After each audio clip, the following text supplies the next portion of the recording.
My brother seized our family business and threw us out. You're done. Starting over with just $500, I rebuilt, and 1 year later, I own a share of his company. Imagine standing across the street, watching your own family, your own blood, thriving in the restaurant your father built, while your 7-year-old son asks why you're not allowed in. My brother didn't just steal our legacy, he slammed the door in our faces, making us outsiders to our own history. What do you do when betrayal cuts that deep? For 3 agonizing years, that was my reality. Every single day, after folding clothes for minimum wage at the laundromat across the plaza, I'd watch.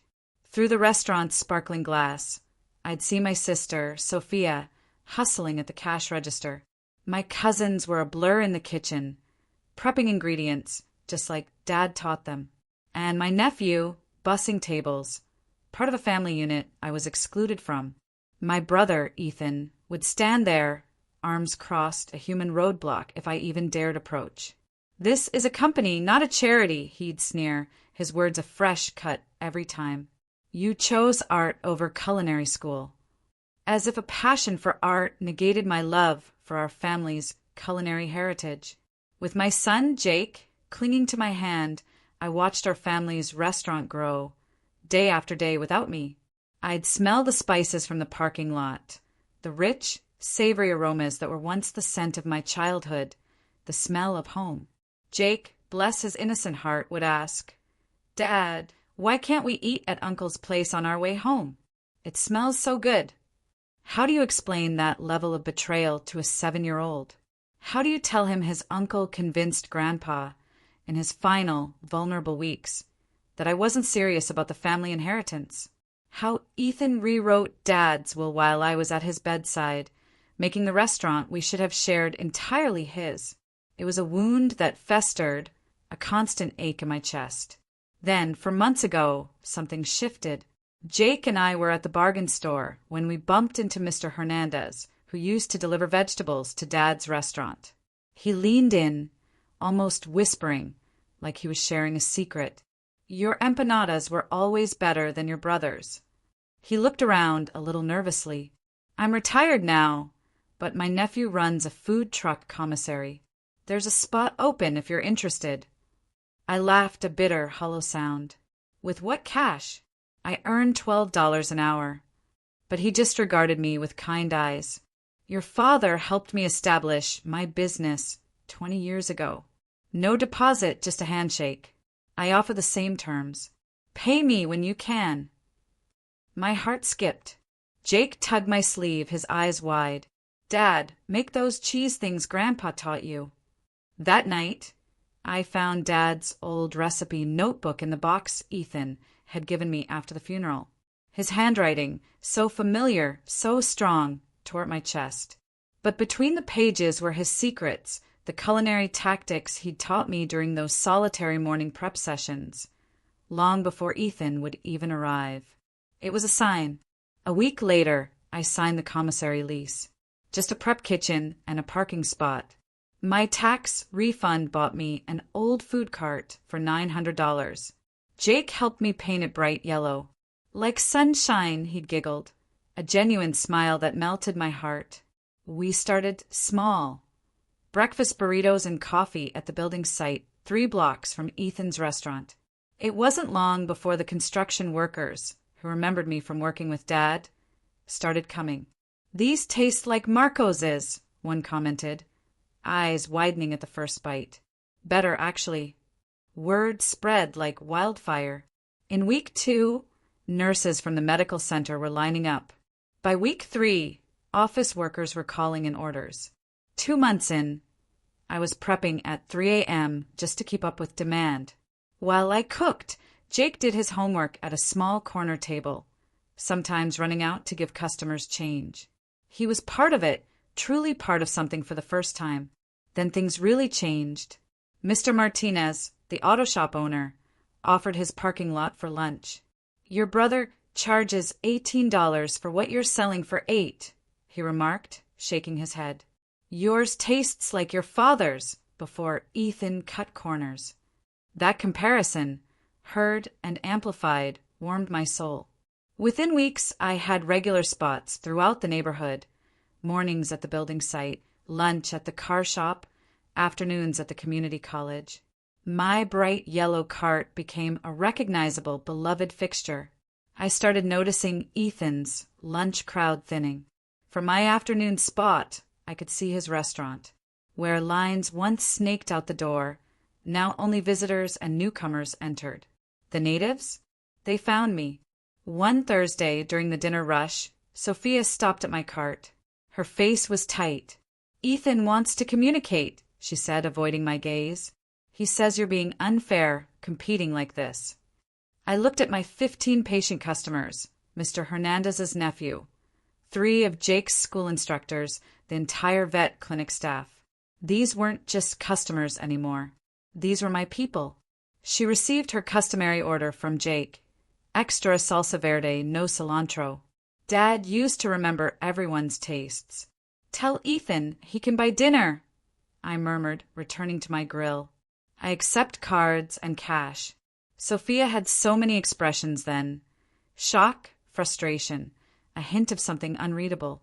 "Don't be serious." "You'll act like what? After everything," she finally blurted.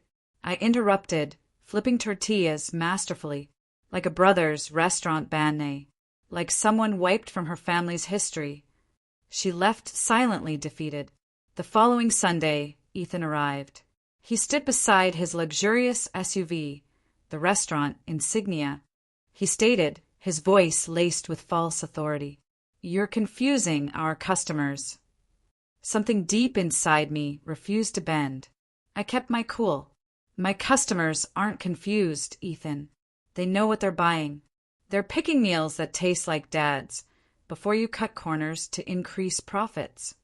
Ethan's face turned scarlet. He moved closer, using his height just like he did when we were kids, to make me feel small. He claimed I was disrespecting Dad by criticizing his restaurant, that I was lying about recipe adjustments to poison the community against him. I reached into my apron pocket, pulled out my phone, and showed him a picture of the line at my cart from just last night. Sunday night, 7 o'clock, 15 people deep. "When was the last time your restaurant had a line like that?" We both knew the answer. I watched his jaw tighten. A few seconds passed in loaded silence. Then, Ethan's strategy shifted. He offered me $2,500 a month to close the cart and work as a line cook in his kitchen. We both knew the proposition was offensive.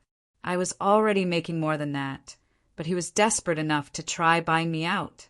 I declined immediately. I refused to sell Dad's recipes, especially to someone who was watering down the salsa and using pre-made tortillas to save money. Ethan went white. He hadn't known I knew about those alterations. But consumers talk, and word spreads in our neighborhood. His voice dropped, dark and menacing. He suggested talking to the city about my permits and parking. He claimed he had connections who could hinder my business. I kept my cool, informing him my permits were valid, and Mr. Martinez was glad to have me in his parking lot. But my heart was pounding. I knew Ethan had political connections through David Torres, his business partner. After another long stare, Ethan turned and returned to his SUV. He got in and drove away without a word, his tires screaming slightly as he pulled out. I returned to my cart, serving the remaining customers, my hand shaking so much I had to make extra efforts not to spill. Jake came out from behind the cart, replacing napkins.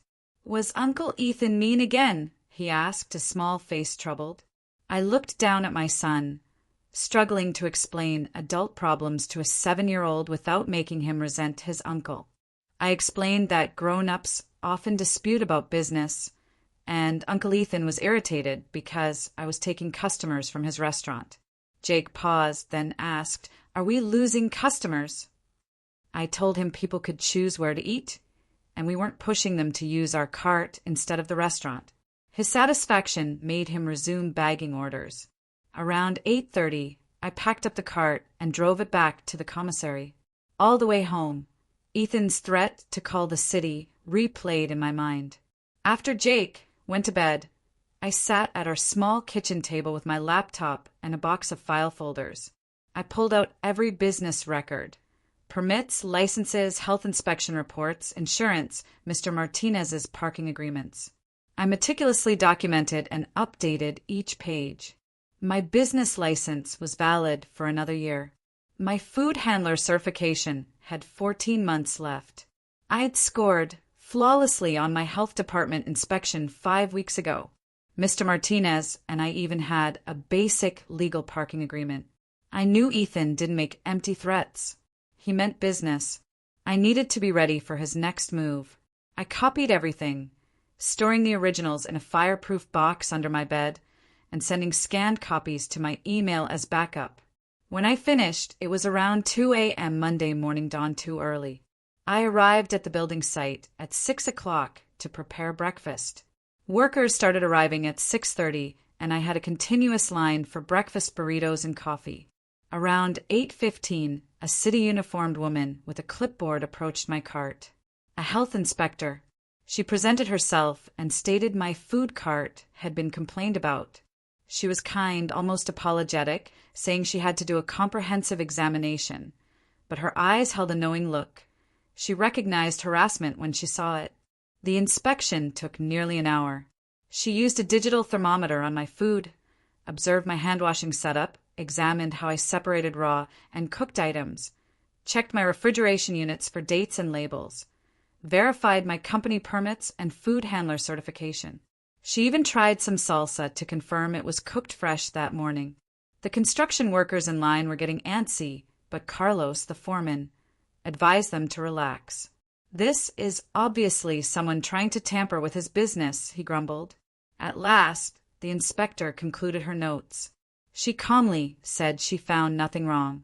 "Excellent food handling, temperature controls, cleanliness standards," she affirmed. She claimed this was a malicious allegation and advised me to document everything in case there were more. Then she wished me luck. "I've seen this kind of business rivalry worsen before it improves," she warned. My mind raced while I served the backed-up clients after she left. Within 24 hours of our confrontation, Ethan made his first move. This was just the beginning. While cleaning my prep station after lunch, I called Mr. Hernandez from the commissary kitchen. He responded on the second ring and listened patiently as I detailed the health inspection and Ethan's warnings about my licenses and parking. After a long wait, he spoke. He knew a small business lawyer who offered free initial consultations and would provide her contact information immediately. Then he said something that made me queasy. His nephew had mentioned Ethan dropped by the commissary last week, asking about my rental agreement and late payments. Ethan was searching everywhere for a way to shut me down. Mr. Hernandez's voice grew stern. His nephew told Ethan nothing and sent him away. I should have known my brother was deliberately trying to damage my business. After thanking him, I hung up and stared at my phone as water flowed over my washing board. Ethan was no longer threatening. He was gathering evidence. He was planning an attack. I saw Sophia again that afternoon at the auto shop for lunch. This time, she didn't look furious or defensive. While I served customers, she stood off to the side, looking uncomfortable and conflicted. After 40 minutes, the rush subsided and only a few remained. She approached my cart window and quietly requested a conversation. My hands, still covered in the day's work, wiped on my apron as I turned to face her. She stared at the ground, twisting her employee identification lanyard. Finally, she blurted it out. "Ethan's going to denounce you to the city for operating without business insurance, putting clients at risk." She looked up, her eyes meeting mine. "I know you have everything you need. I heard you talking to Mr. Martinez about insurance weeks ago." She had informed me of Ethan's next action, so I wouldn't be surprised. I saw remorse and uncertainty in her expression. "Why are you helping me now?" I asked, confused. After supporting Ethan and telling me I was unfair to compete with him? Sophia turned away again, her jaw working as if searching for words. She whispered that, as manager, She'd been watching the restaurant's books. She was seeing discrepancies. Ethan had been skimming money for months, paying himself enormous incentives while keeping all family workers at minimal salary, eliminating ingredients to boost profit margins. "Watching him take more and give less," she said, her voice strained. "It's making me rethink everything I knew about him and about Dad's will." I could see she was struggling to admit it. Her hand shook slightly as she spoke. Then she shocked me. David Torres, Ethan's business partner, who had invested heavily in the restaurant, didn't know about the cost-cutting or the personal expenses Ethan was charging to the corporate account. Auto payments, luxury watch purchases, vacation costs, all funneled through the restaurant books as business expenses. Sophia believed that if David realized how Ethan was ruining the firm and profiting from it, he would push huge changes or buy him out. She looked terrified, like she was betraying family by exposing Ethan's deceit. But I hadn't seen her this determined before. When I asked if she was sure, she nodded, then pulled out her phone, showing me photographs of expense reports and invoices with anomalies. Mr. Hernandez's lawyer recommended a downtown attorney whom I met 3 days later. A sharp, 50-year-old woman carefully read my permits, licenses, health inspection reports, insurance policies, and parking agreements line by line. After over an hour, she looked up and simply stated that everything was legal and fully documented, better than most food cart operations I've seen. She then advised me to keep a detailed written log of every interaction with Ethan, every threat, and every attempt at harassment or interference. Because if this situation escalates, she warned, you might need a restraining order or legal action for intentional interference with your business. I promised to document everything. Dates, times, witnesses, exact details. She handed me her card and asked me to call immediately if Ethan did anything threatening or hazardous. She offered a free consultation, but said she would represent me if needed. The next morning, at 6 a.m., Ethan's black SUV was already parked in my customary location at the work site. He was sitting in the driver's seat with his arms crossed, staring straight ahead like he was on a mission to stop me from setting up for breakfast. Construction workers arrived early, waiting in clusters, already annoyed and checking their watches for breakfast burritos and coffee before work. I felt anger rising, but reminded myself of the lawyer's advice. Document everything. Don't give Ethan ammunition. I drove my cart 25 feet away to the side of the office and set up my grill and prep station without a fuss. Instead of leaving or complaining, the workers, spotting me, lined up at my new location. Carlos, the foreman I'd known for months, walked to Ethan's SUV and knuckled the glass. I couldn't understand what he said, but he pointed firmly at Ethan's car and then to a defined location behind it. Ethan argued, his face turning red, but Carlos kept pointing and nodding his head. When Carlos pulled out his phone to call someone, Ethan finally started his engine and drove out of the parking lot with screaming tires. The workers applauded and clapped. Carlos grinned, walking to my cart. He was blocking a vehicle entry point, he explained. Unless he moved quickly, I was calling a tow truck. The guys in line laughed and joked about Ethan's desperate attempt to mess with my business, making them even more loyal to me. Carlos told me something else that clarified the matter as I served breakfast. Ethan had arrived 25 minutes before me, trying to provide his restaurant's discount coupons to staff as they arrived. "The guys preferred your food," Carlos said, "and didn't trust Ethan after seeing how he treated you and tried to obstruct your cart." Carlos's voice grew more serious. Ethan seemed desperate and angry, almost frantic, pushing coupons and claiming his restaurant was better. I worried. Desperate people do unpredictable things. What would Ethan do next if his obvious techniques failed? I thanked Carlos for the information and for moving Ethan, then cooked and served. But my thoughts kept going over what my brother might do when intimidation and blocking failed. That evening, when I picked up Jake from school, he was waiting at the front office with his backpack and plastic container. He got in the car and told me, his voice lowered, that Aunt Sophia had brought him handmade empanadas, made with Grandpa's recipe over lunch. Sophia seemed unhappy, he added, and apologized for everything, wishing the family were different. I knew Sophia's struggle, caught between Ethan's manipulation and lies, and her conscience telling her what happened to me was wrong. It hurt my heart. Jake asked if Aunt Sophia was okay and if we were going to be a family again someday. I had to swallow hard before saying that I hoped so, but it was complicated. Grown-ups often made errors that took a long time to rectify. After Jake went to bed, I sat at the kitchen table, staring at my phone and thinking about Sophia's revelations about David Torres, unaware of the truth. Before I could stop myself, I called the restaurant, my heart racing. A woman responded, her voice professional and pleasant. I asked to speak with David Torres concerning a business matter. Rebecca, she said, David's wife. I handle the restaurant's finances, and David is traveling for work.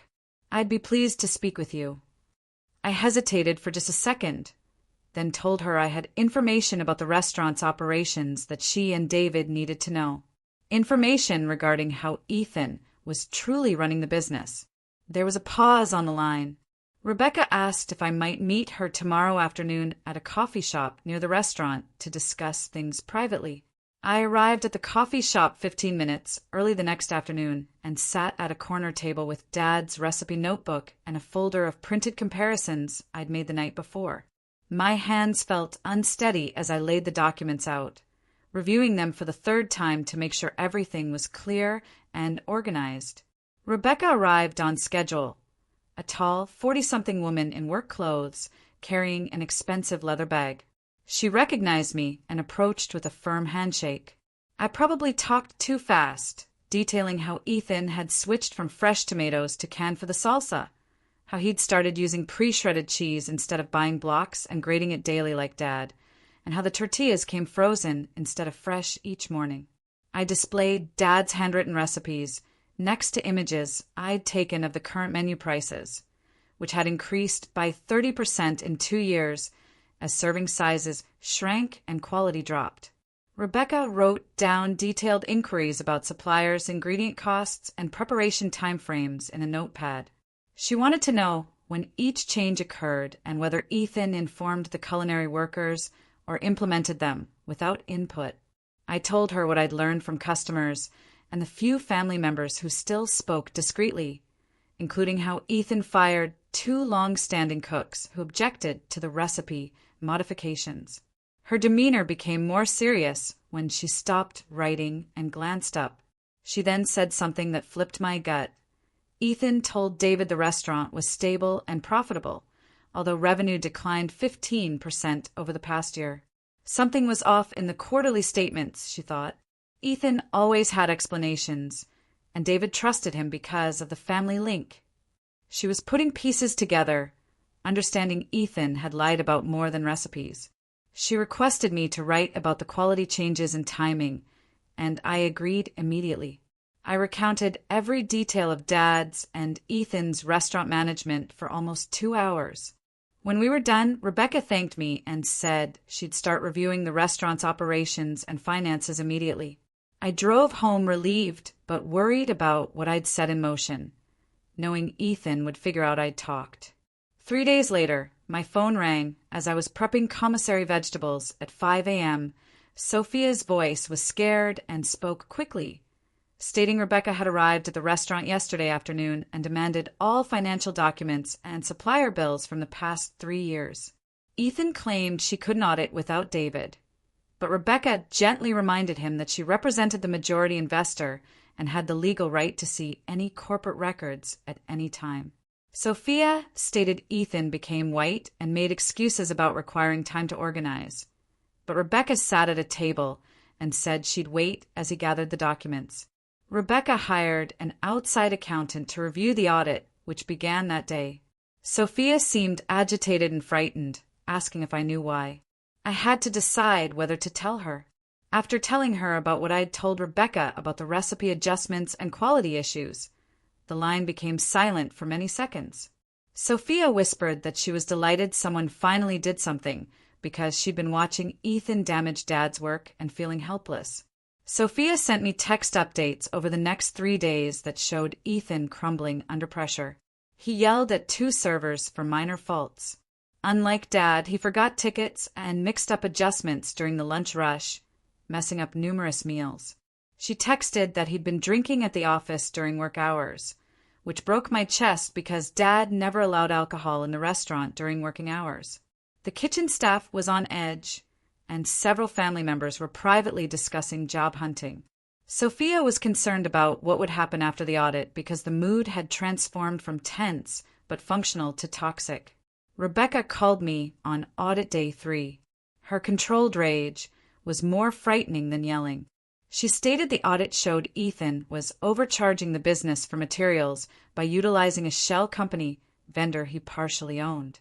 He paid himself twice, once as restaurant manager and again through fraudulent supplier bills, while decreasing food quality to maintain theoretical profit margins. Over $35,000 was stolen from the business over almost 2 years. Rebecca claimed she was outraged and that David was ending his work trip to tackle this personally. She thanked me again for bringing the issues to her attention and said Ethan could have continued the fraud without my information. After that call, I sat in my car feeling odd. I should be glad about Ethan getting caught, but instead, I felt upset about how far he'd fallen from Dad's expectations. That weekend, I was serving lunch at my cart when I saw a man in fine attire at the end of my line. He was patient despite the 15-minute wait. When he arrived, I recognized him from Dad's restaurant photos. David appeared older than in the photos, but still calm and serious. He ordered a breakfast burrito, 2 empanadas, and a tamale and ate them on a bench. I watched him savor each mouthful between clients, thinking about and appreciating the food. After finishing, he tossed away his garbage and returned to my cart, respectfully waiting for me to finish with my current customer before chatting. David introduced himself and stated the cuisine tasted like when my father established the restaurant 20 years ago. He explained why he invested in Dad's business. The food was great and authentic. He'd grown frustrated as Ethan's management lowered quality until Rebecca's audit uncovered the truth. He then asked if I'd be interested in a business venture, as he wanted to restore the restaurant to Dad's vision and needed someone who could cook authentic cuisine properly. Standing there with my spatula, customers waiting behind David, I pondered his offer.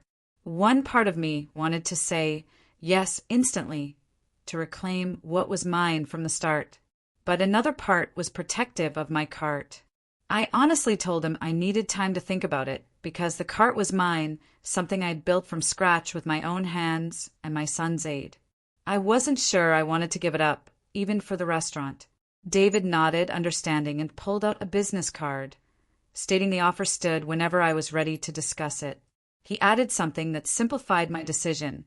He said he would remove Ethan from restaurant management immediately, regardless of whether I accepted the partnership, because the fraud and mismanagement were unacceptable and violated every business integrity David cherished. I accepted the card, thanked him, and watched him go back to his car, thinking of possibilities I hadn't considered before. Sophia called the next day with satisfying and sad news. Ethan was fired as manager and barred from making financial decisions, but he kept a minority ownership share that David couldn't lawfully seize without a lengthy judicial process. Sophia reported Ethan had a complete meltdown when David told him, yelling that I had wrecked everything, and turned the family against him, refusing to take responsibility for his actions.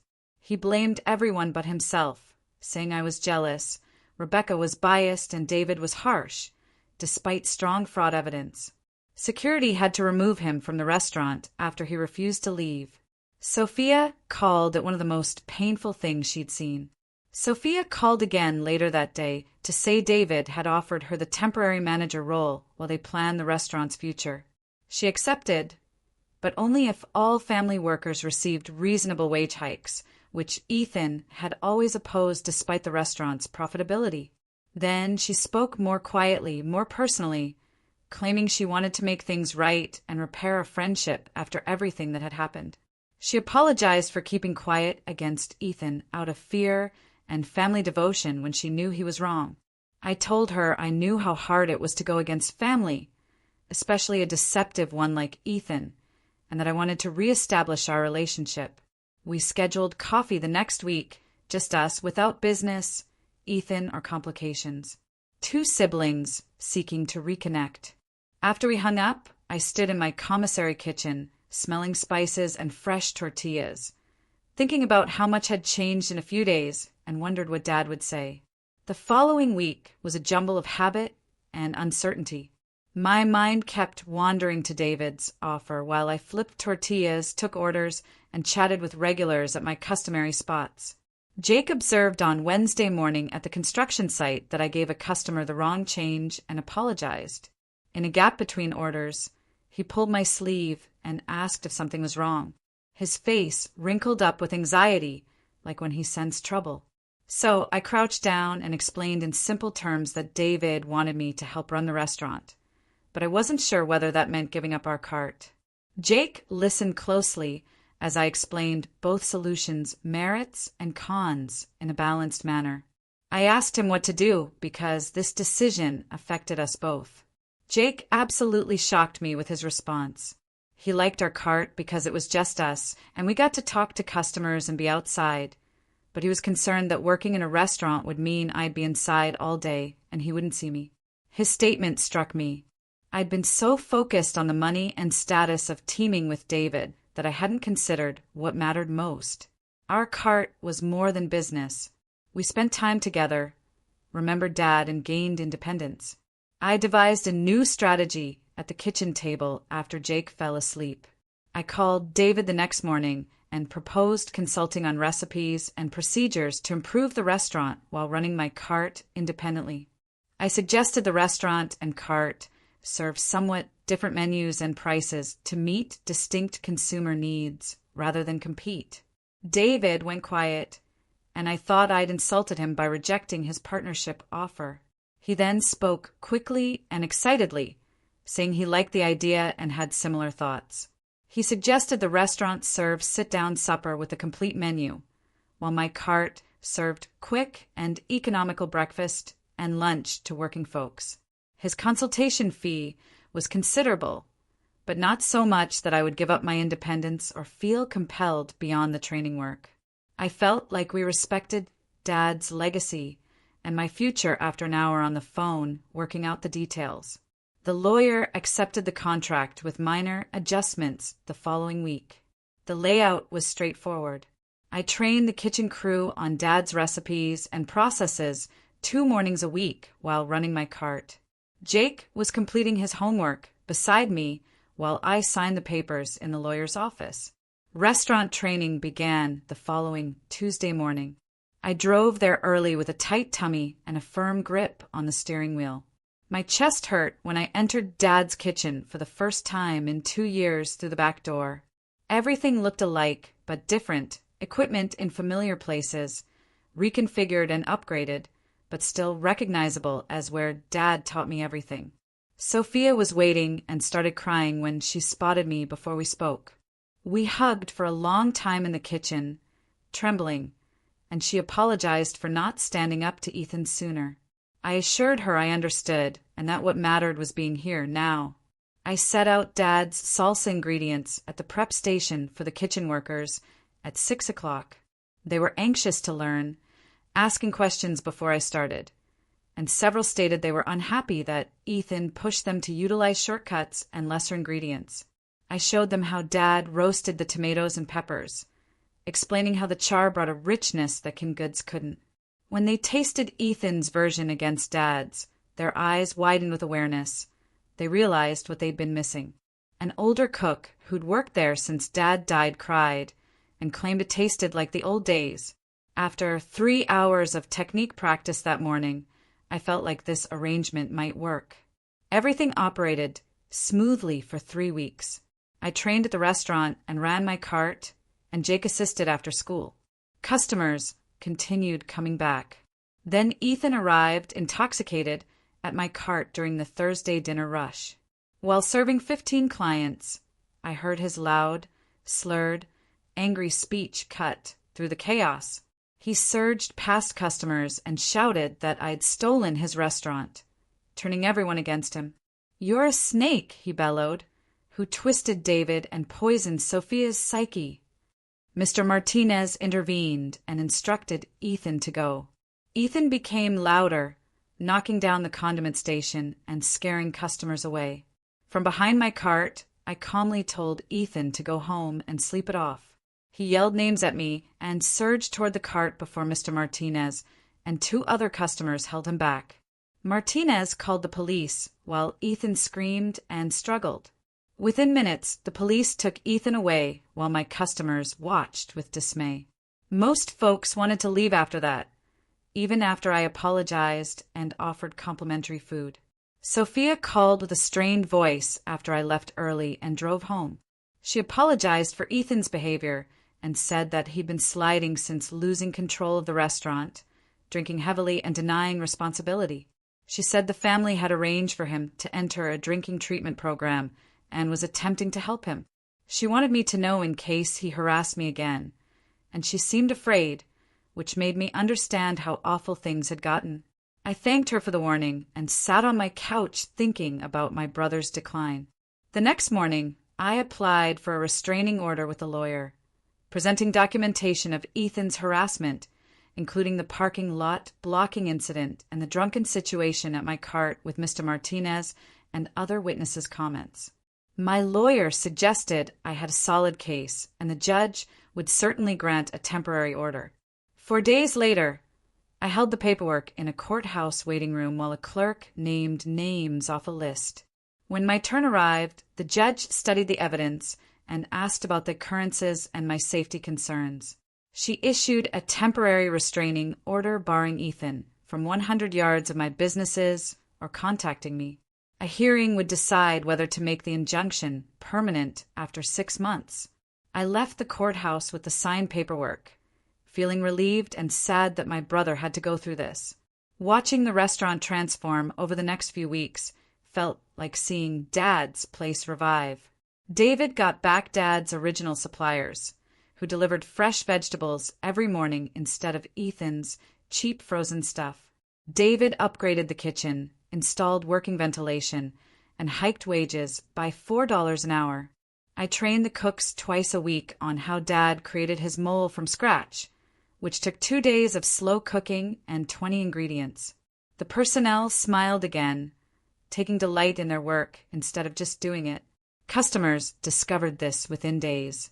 Olivia visited my cart during breakfast rush.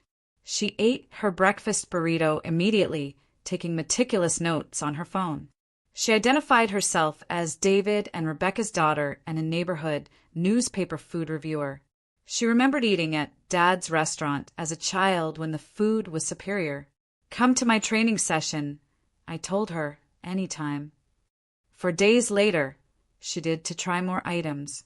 She ordered Dad's chili rellenos, which I'd just taught the kitchen staff to make again, and closed her eyes after the first bite, like she was recalling something significant. The Wednesday publication published her review the following week. Jake took it home since his instructor saw it and made copies for class. The article complimented my cart for its honest, inexpensive food that preserved tradition, praising me for keeping Dad's recipes alive while feeding working folks who couldn't afford pricey restaurants. She commented that the restaurant was a pleasant return to traditional family dishes after years of deterioration. She didn't identify Ethan, but she said the old management prioritized profits above quality and that the latest adjustments brought back childhood memories. Both places saw immediate business. The restaurant started taking supper reservations as my cart lines lengthened. David excitedly called me Friday to tell me they'd had their busiest week in 3 years. Jake's principal contacted me 2 weeks following the inspection to request a culinary demonstration for the pupils' cultural heritage program. After reading the newspaper article, someone suggested I teach youngsters about traditional cooking from different cultures. I agreed and brought Jake on a Thursday afternoon. We made simple cheese quesadillas in the school cafeteria with portable burners. In a circle around our cooking station, 30 students watched me heat the tortilla, fold it, and melt the cheese. Jake helped distribute samples and answered questions about how grandfather taught me these techniques when I was their age, early mornings before the restaurant opened. The kids loved it and asked about spices, cooking times, and making it at home. Parents who'd been watching from the back approached me after. We cleaned up. A mom inquired if I'd considered weekend family cooking lessons. Another dad stated his kids wanted to learn more about the demonstration after talking about it all week. A third parent said she wanted screen-free activities for her kid. I figured this would be popular, a means to teach Dad's recipes beyond cart sales. He might make more money and share his cooking legacy. I suggested using the commissary kitchen on Sunday afternoons while it was unoccupied to Mr. Hernandez's nephew. He stated the space sat empty on weekends, so why not? I began monthly cooking classes the following month. Jake became my assistant, setting up materials and showing other kids how to do it. We taught basic traditional foods families could make at home without costly equipment: empanadas, decent rice and beans, handmade salsa, basic tamales.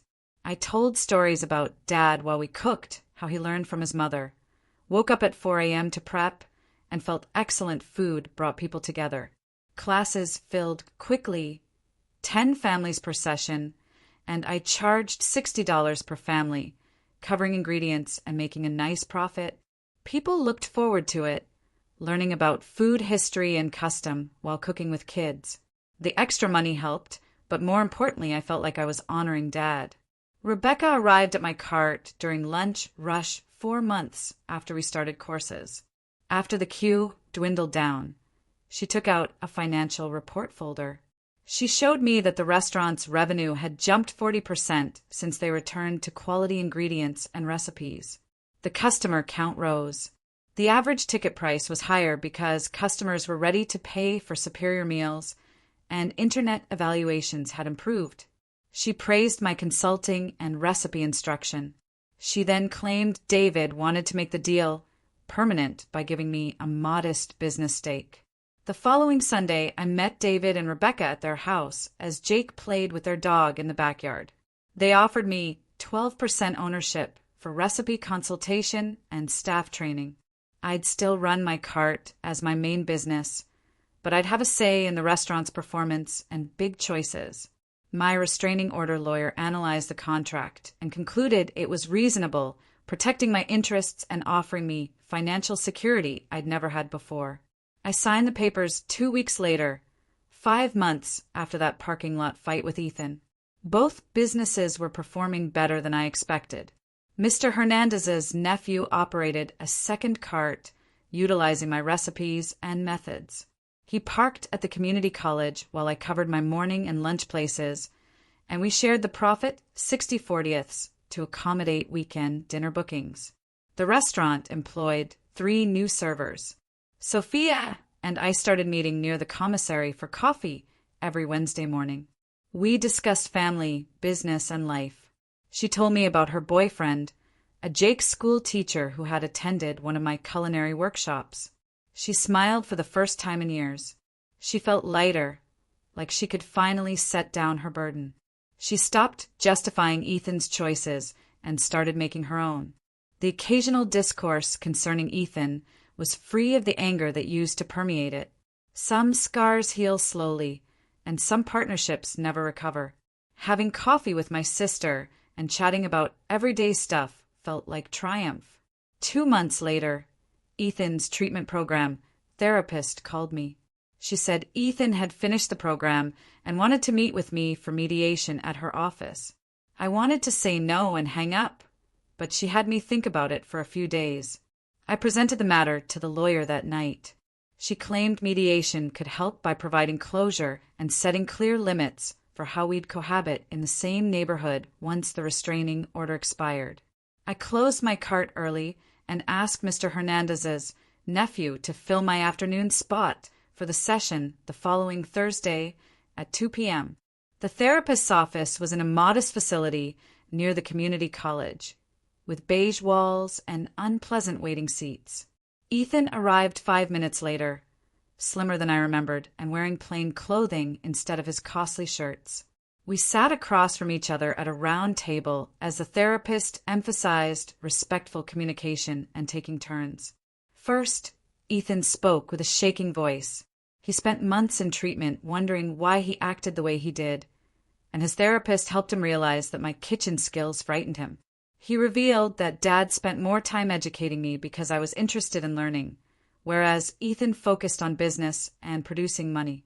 The saddest part was when he confessed he manipulated the will out of fear and feeling unworthy, not because he thought he deserved the restaurant more than me. He stared at me and apologized for banning my family, sabotaging my cart company, and the parking lot drunken incident. He didn't seek forgiveness because he didn't deserve it, but he wanted a chance to win back trust. I pondered his comments while the therapist waited for my reaction.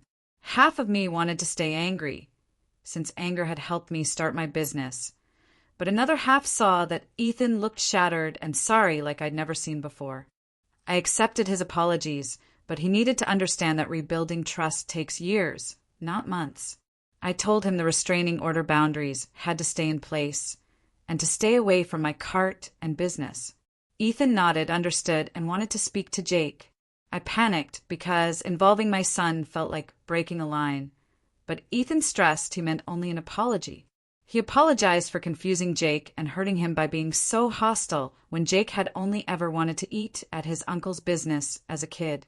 I valued that apology most since it indicated Ethan recognized how his actions impacted an innocent child. David called me 3 weeks after mediation to have coffee. After visiting with Ethan's therapist and examining his treatment program progress reports, he wanted to discuss a next step. David proposed at the coffee shop where Sophia and I met on Wednesdays that he would give Ethan a restricted position at the restaurant if he stayed sober and completed 5 months of counseling. The role would involve working in the kitchen under the head chef's supervision without management, financial, or supplier access. David stated that Ethan would never have managerial power again and that any return to prior behavior would result in permanent removal. Ethan seems to have accepted these terms, which surprised me because the old Ethan would have found it humiliating to work under someone else in his own restaurant. While cautiously optimistic, David wanted to give Ethan a chance at atonement if he kept showing himself. Ethan's attitude had changed dramatically. I held Jake's 9th birthday party in the commissary on a Saturday with cooking activities for his friends. 10 kids in restaurant supply store aprons learned how to prepare simple quesadillas and decorate cookies with colored frosting. Jake felt at ease showing his friends where we kept supplies and how the industrial mixer worked. Sophia gave Jake a remote control car he had wanted for months and stayed to monitor the kids and clean up. Ethan's handwritten card in the mail that morning was the biggest surprise. He sent Jake a birthday card with a sincere note about how proud he was of Jake for helping the family business and wishing him a happy birthday. He respected the no-show rule in person, demonstrating his commitment to change. Jake read it twice and carefully placed the card in his rucksack to preserve it. Mr. Rodriguez surprised me with a proposal at lunch the following Monday. He'd bought a second auto business 25 minutes away in a neighborhood I'd never worked in. He thought my cart would do well during lunchtime in the office park and hospital area. I felt my modest food cart business had significant expansion potential when he offered me the same parking arrangement as his current shop. Operating in 2 locations concurrently would require a second cart or splitting my time between areas. So, I spent that evening running numbers and preparing lists. The following week, I recruited 2 people after interviewing 12 prospects. Both were local kids like me, hardworking and eager for ways to learn and build. Carlos, 17, was supporting his family after his father was injured at a construction job, while Maria, 19, saved for community college. I taught them Dad's recipes and procedures, including his early prep rituals from years ago. They learned quickly and took joy in the task, and I felt like I was continuing Dad's heritage of passing on information. Maria moved to Mr. Rodriguez's second shop in 2 weeks, while I ran the old positions and Carlos worked both, depending on where we needed support. For months following mediation, the local business organization named the restaurant Best Family Eating. David phoned me to tell me the news and requested I attend the event as a partner, since my advising and recipe training helped the restaurant turn around. About 200 local business people attended the event in a downtown hotel ballroom. I accepted the medal on stage with Sophia and David, carrying the hefty glass trophy as cameras flashed and people applauded. Dad seemed to be observing and nodding his pleasure at how we recovered his vision when everything went wrong. I had to blink back tears when Sophia squeezed my hand throughout David's lecture about family legacy and authentic cookery. Jake gazed up at me with serious eyes as we ate leftover birthday cake at our kitchen table that night after the ceremony.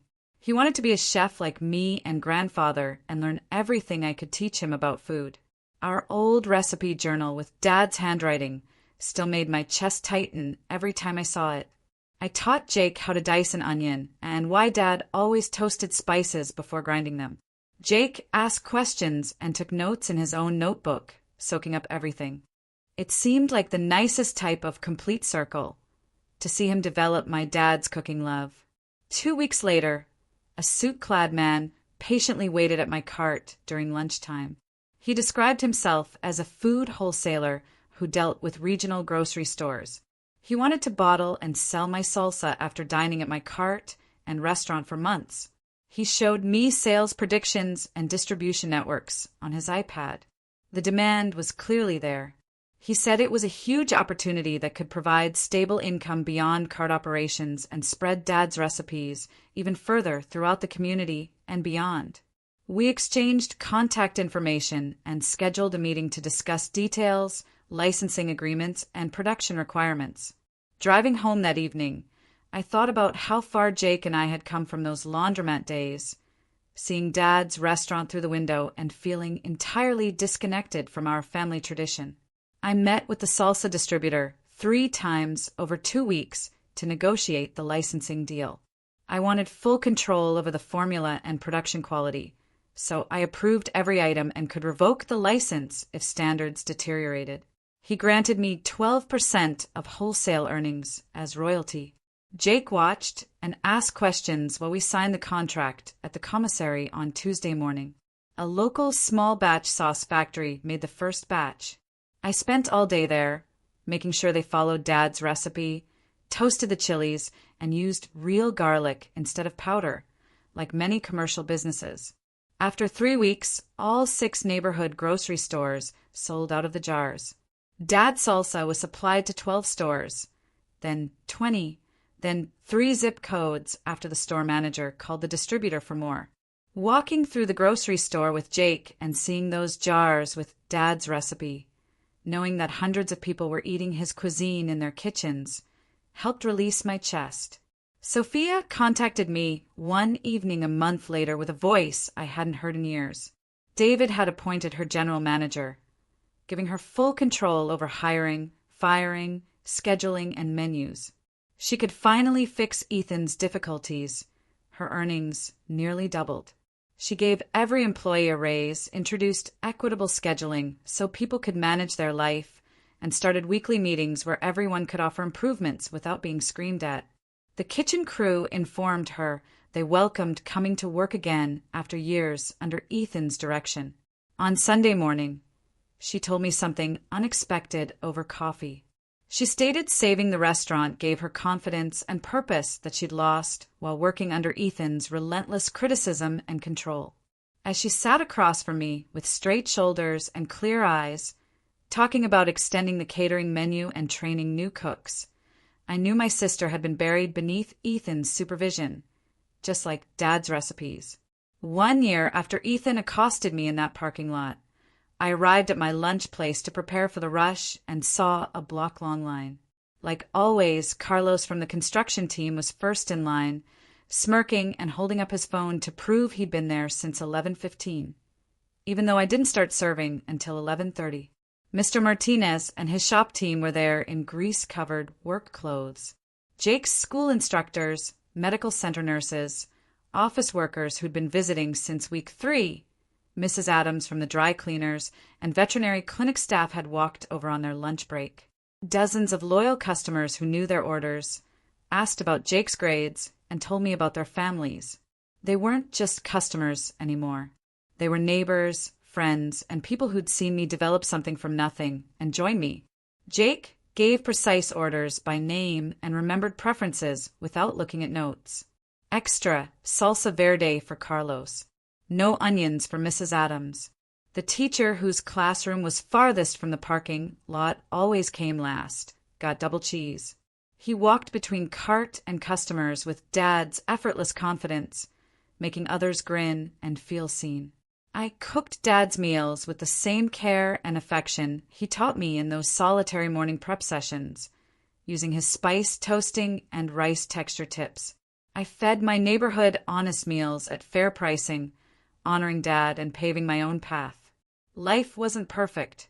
Ethan and I would never be close again, and some family connections were irreparably damaged. But standing at my bright yellow cart with Jake and a line of people waiting for homemade food, I developed something real and good with my son. More than enough.